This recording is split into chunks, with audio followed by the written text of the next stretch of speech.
Hello, my lovely wolf pack, and welcome back to the Lone Wolf Show, brought to you by Wolfpack Media, the most entertaining place on YouTube for your news and commentary. I'm your host, Justin Huseman, founder and news contributor. We have a great show today, and I can't wait to get started. But before we do, don't forget to smash that like button and subscribe to our channel. And also, don't forget to share this show with all of your friends and join the pack today.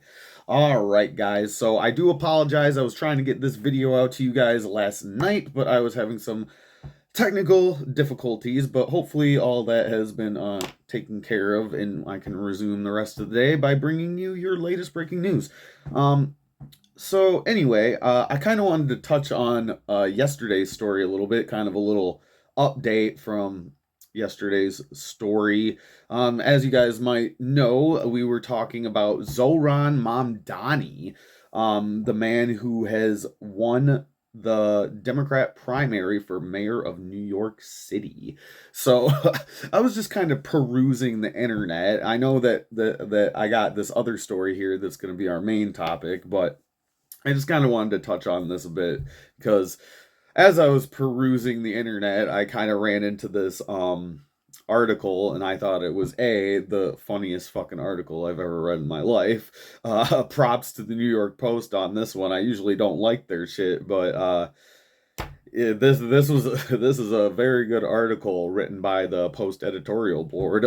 But yeah, we were kind of talking about and going through some of the Mamdani's policies and stuff yesterday, and I just happened to peruse this little bitty here that is showing once again some of his more dystopic policies that he wants to implement if he wins the election here.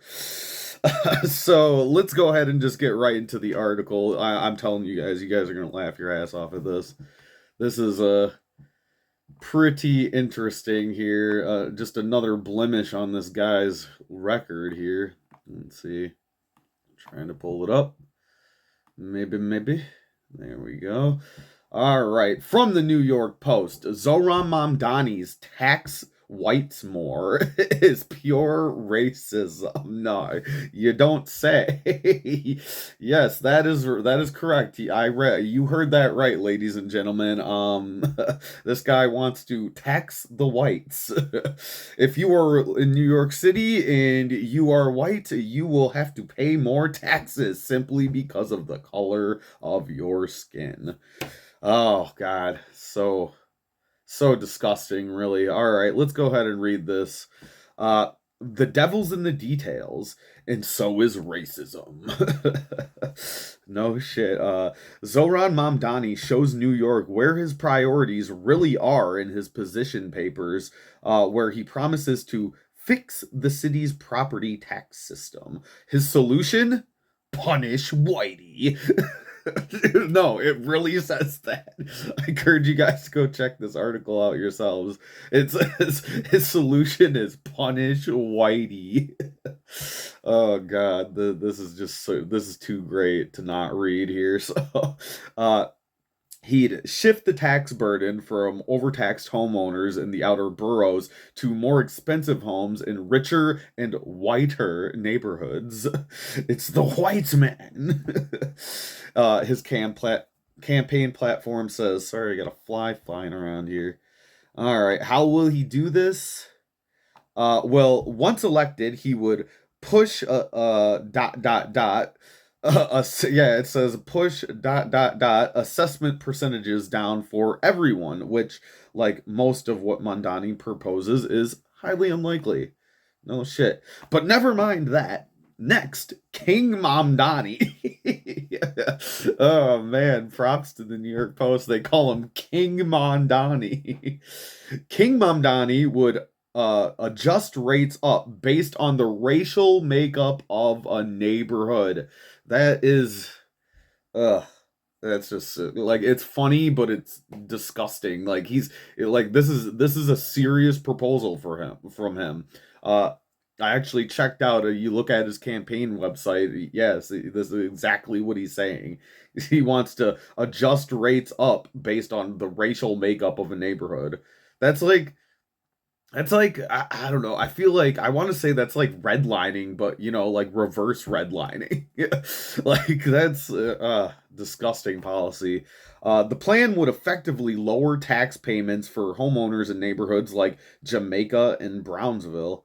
There's actually a neighborhood in New York City called Jamaica. What is going on in New York City? What are you guys doing? You got a whole neighborhood that you just call Jamaica? Jesus, New York's weird. Sorry, no offense, but y'all are weird over there. Like Jamaica and Brownsville, while raising the amount paid in the most expensive Brooklyn brownstones, his website says. So what percentage of paleness classifies a neighborhood as white? That's hilarious. Oh my God, this article's so good. You don't see anything this good coming out of the New York Post generally, but I have to give you guys props. This is hilarious. So, what percentage of paleness classifies a neighborhood as white? A plurality, 50%. I guess that means Williamsburg, which is 57% white, will have to pay, but not Astronia. I hope I'm getting that right. Not Astronia, where Mom Donnie lives, because it's only 48%. Yeah, dude. Disgusting. Maybe he'll go door to door to root out those nefarious Caucasians and make sure they pay the white tax. For real though, bro. These people, this guy is wild, dude. I'm telling you, if you're watching this right now and you live in New York City, you guys slept on this, man. I was looking at some of the polls. I was looking at the poll numbers, really, as it pertained to this primary, and I'm like you guys slept on this, man. Like even the Democrats there like slept on this. It seems like only 5% of New Yorkers voted for him in this election. So it's like, what are you guys doing down there? And it's pretty disenfranchising I know that like Republicans living in blue cities, I feel real bad for you, dude, because yeah, I was actually confused when I first started getting into the whole story on this guy and this election. I was confused because everybody was acting like he already won, but later to realize that this was actually he just won the Democrat primary. But people were treating it as though he already won because I guess in big blue cities that's just like the par for the course for you guys, I guess, is if you win the Democrat primary, you basically won. You basically won because like Democrats, like anybody that's not a Democrat doesn't win there. So that's wild, but I really encourage you if you their actual election for the mayor is coming up in November, and if you live in New York, I try to stress it so much on this channel that like the presidential election isn't like it's important, don't get me wrong, but it's not as important as your local elections. You have to vote in your local elections. You can't just vote for the president and think that you don't have to vote again for 4 years, dude. You guys need to be doing your civic duty, man. This is how these places ended up like this, man. Like y'all fucking sleeping on governor races, congressional seat races, senate seat races, midterm races. You guys sleep on that shit. Your city council, like your mayors, all that shit. Your local elections matter almost more than the presidential election. And I try to drill that into you guys' mind here. If you guys have watched this show enough, you know that I try to drill in your guys' mind that it's really important to get out there in your local elections. If you don't like the way things are, chances are it's not the president that's ruining your little town. It's the people you elect in your city council, your mayors, your state governors. You guys got to be on that shit. Do not sleep on these elections. Wow, this fucking fly keeps attacking me. Ugh. All right. Anyway, we're kind of getting low on time here, trying to get through this article.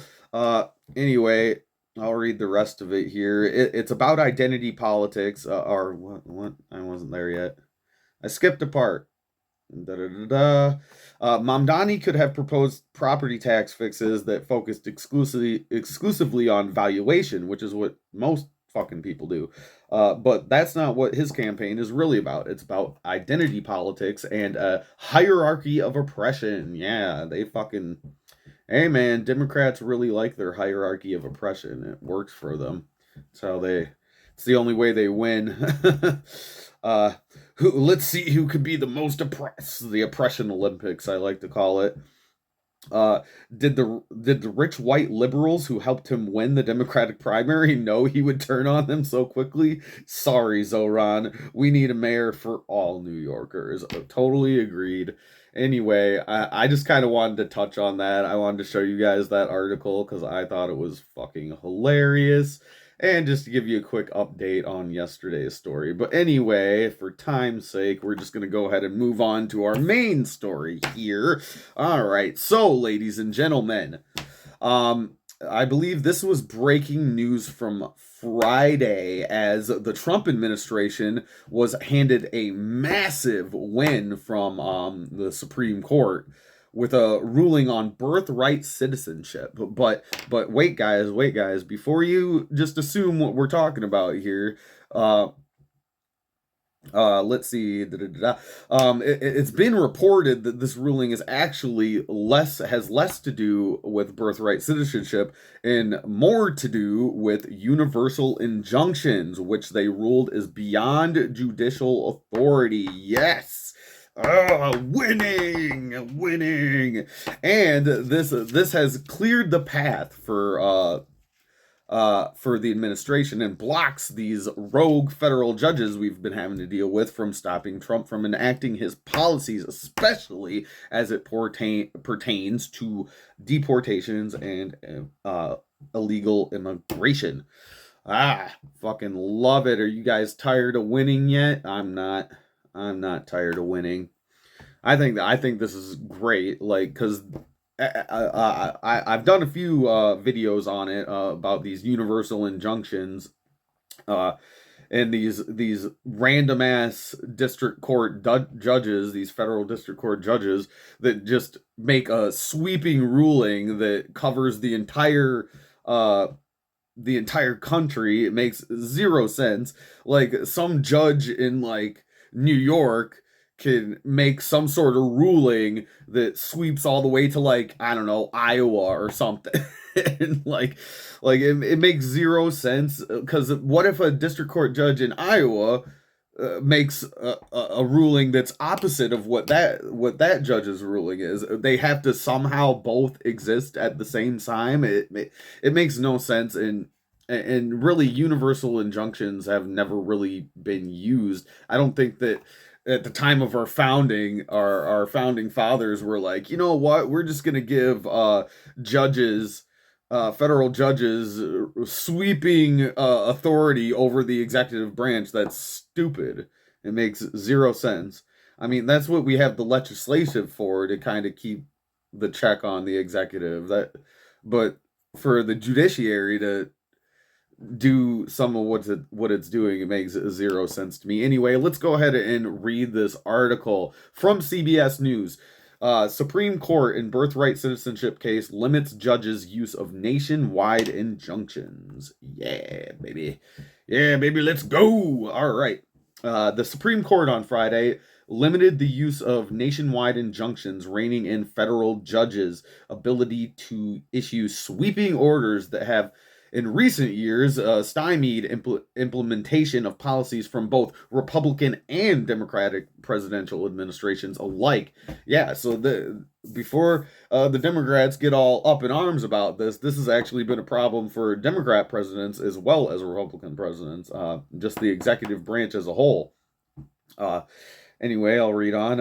In a widely anticipated decision stemming from President Trump's executive order seeking to end birthright citizenship, the High Court said that universal orders likely exceed the equitable authority that Congress has granted to the federal courts.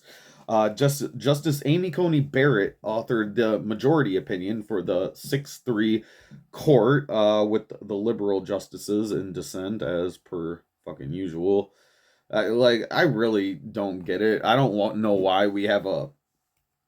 You would think the judiciary branch is where we'd see like less of this bipartisan, or this, I guess, partisan like shit, because like as a judge, especially in the Supreme Court where they focus on constitutional law, you as a judge, you're supposed to be unbiased, dude. Like, so you would think in the judiciary branch is where you would see like the least amount of bias in our government, but unfortunately, this is the country we've created. Everything's partisan. It's really disappointing, honestly, because like a judge, you're supposed to judge and make rulings based on the law, not on your feelings. It completely blows my mind that we have people that are sitting in the Supreme Court right now that will just make rulings based on how they feel. Stupid. Anyway, the court granted the Trump administration request to narrow the reach of the injunctions blocking the president's executive order while proceedings move forward, but only to the extent that the injunctions are broader than necessary to provide complete relief. To plaintiffs, I can't talk today, to plaintiffs who can sue, Barrett wrote, the justices did not address the question of whether Mr. Trump's, why they keep calling him Mr. Trump? Like, fuck you, CBS. The proper title is President Trump, or Mr. President. Yeah, I don't know if they're just doing that for time's sake or what, or just as a this subliminal middle finger to Trump. Mr. Trump's order is constitutional, and the administration has said agencies have 30 days to issue public guidance about implementation of the policy, allowing time for more challenges to be filed. Some say that the universal injunction gives the judiciary a powerful tool to check the executive branch. Yeah, completely disagree.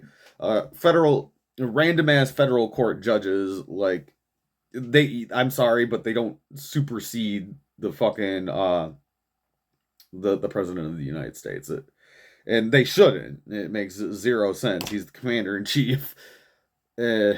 Anyway, and plus, yeah, the policies he's enacting were policies that were voted on by the majority of the United States. I'm sorry, but when you try to, if you're a sitting federal judge right now and you're trying to block any of these policies, then you're actively subverting the will of the American people. That's just my opinion. Take it how you want it. I don't really care.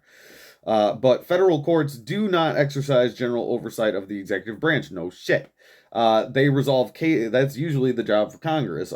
They resolve cases and controversies consistent with the authority Congress has given them, Barrett wrote. When a court concludes that the executive branch has acted unlawfully, the answer is not for the court to exceed its power to. Exactly. Well said. Well said, Mrs. Barrett.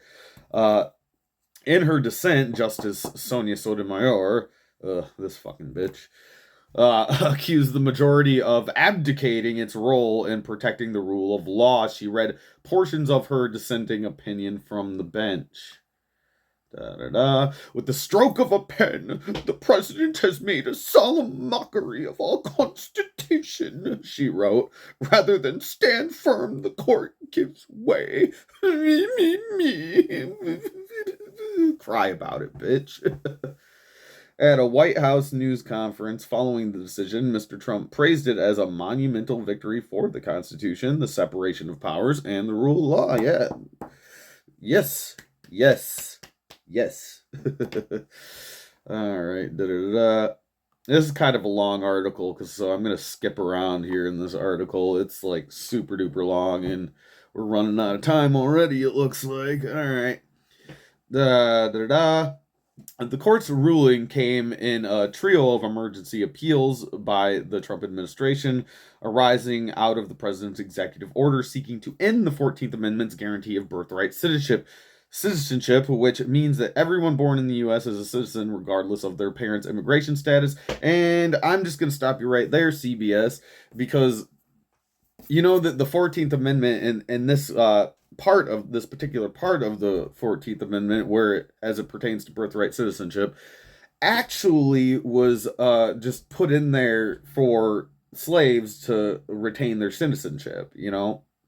Uh, so just throwing that out there, it wasn't put in there so that foreign people could come over here, have a baby, and then make them a citizen. That's not what it was for. I know a lot of you might be a little bit confused on that part, but that's not what that part of the amendment was put in there for. It had to do with slaves and them being able to gain their citizenship and their children to be able to gain their citizenship too. And it had to do with people that were already here in this country, not people that fucking just come over across the border and pop out a baby. That's the fact that anybody thinks that just like is something that makes sense is completely mentally retarded to me. But anyway, I digress. The Justice Department had asked the Supreme Court to narrow the scope of the 3 separate injunctions that blocked implementation of Mr. Trump's policy nationwide, while legal challenges brought by 22 states, immigrants' rights groups, and 7 individuals moved forward. But instead of swiftly deciding whether to grant the Trump administration emergency relief, the Supreme Court instead decided to hold arguments on whether to restrict the use of nationwide or universal injunctions, which I'll take it. I'll take what I can get. Supreme Court isn't exactly known for getting things done around here. And let's kind of skip down here. I want to skip down. Like I said, very long article, not a lot of time, probably not enough time to read it. Let's go down to the court's decision on it. Writing for the majority, Barrett looked into the nation's history and said that nationwide injunctions were conspicuously non-existent in the 18th, 19th, and 20th centuries. If federal courts had such a tool, she said, surely they would not have let it lie idle. Nothing like a universal injunction was available at the founding, or for that matter, for more than a century thereafter. Of course. Thus, under the Judiciary Act, federal courts lack authority to issue them, she wrote. In her dissent, Sotomayor warned that the Supreme Court's new regime puts all manner of constitutional rights at risk and renders them meaningful in name only for people who are not parties to a lawsuit. Sounds like, yeah, like the more we win, the more people whine. Today, the threat is birthright citizenship, she wrote. Tomorrow, a different administration may try to seize firearms from law-abiding citizens or prevent people from certain faiths from gathering to worship. Okay, I think that's just fear-mongering, but sure. Sotomayor accused the court's conservative majority of ignoring whether Mr. Trump's plan to end birthright citizenship is constitutional. Well, then bring it to the damn floor. Yeah, like, I think that it's completely constitutional. We have no, I'm sorry, but foreigners don't have, like, rights to citizenship, dude. You just don't. And said its patent unlawfulness underscores why universal injunctions are appropriate remedies. Yeah, whatever. She's fucking... sorry, Sonia Sotomayor is the last person I give a shit about. I do not give a shit about her opinion whatsoever. While the High Court agreed to grant Mr. Trump's request for a partial stay of the injunctions, Barrett wrote that there are still issues for the lower courts to decide, including whether narrower relief is appropriate. The Supreme Court's decision still allows plaintiffs challenging a policy to file class action lawsuits and seek certification of a nationwide class. In her dissent, Sotomayor urged individuals who may be impacted by Mr. Trump's birthright citizenship plan, as well as lower courts, to move swiftly. We gotta make sure that all the people that come here get to stay. Fucking fuck yourself. Fuck yourself. The parents of children covered by the citizenship order would be well advised to file promptly class action lawsuits, blah, blah, blah, blah. I don't care. On the heels of the Supreme Court's decision, what is it, CASA? CASA One of the groups that challenged the order asked the federal district court to allow its lawsuit to proceed on a class-wide basis and certify, what does it say? Certify as a class all children who have been born or will be born in the United States on or after February 19th, 2025, who are designated by executive order blah blah blah 14160 to be ineligible for birthright citizenships and their parents. Yeah, I'm sorry, man. That's just my opinion. I don't think that you should just be able to, especially as it maybe if you came here legally and then had a baby here, I'd be okay with that. But like a lot of this is just like illegals that cross the border pregnant and then pop out a kid. And then also I have to wonder about how dual citizenship works. I guess I should look more into this stuff. As it pertains like we have enemies abroad, dude. So like let's say like a Chinese couple flew into the US, popped out a baby to get that baby citizenship, and then immediately go back to China. Like, you see where I'm going with this? Like, there's kind of like some things that have to be at least looked at by the Supreme Court as it pertains to birthright citizenship. But I don't know. We're probably going to leave it there for you guys. You can let me know what you think in the comments down below. Yeah, dude. Great win as it comes to these universal injunctions. Maybe not so much on the birthright citizenship thing, but if we can get rid of these rogue judges just making random ass rulings based on their feelings, that would be really fucking cool. And this is a pretty massive win for the administration. So I'll take what I can get, especially as it comes from the Supreme Court. Because, like I said, they're not really known for getting shit done. But anyway, you guys can go ahead and leave a like on this video, comment your thoughts and whatnot. You can follow us on X and Facebook, and don't forget to subscribe to us here on YouTube at Wolfpack Media 92. We will be coming at you guys later today with a few more segments. Hopefully I got all my technical difficulties figured out so we can do that for you in more than one video today. But we will go ahead and we will see you guys then. Peace.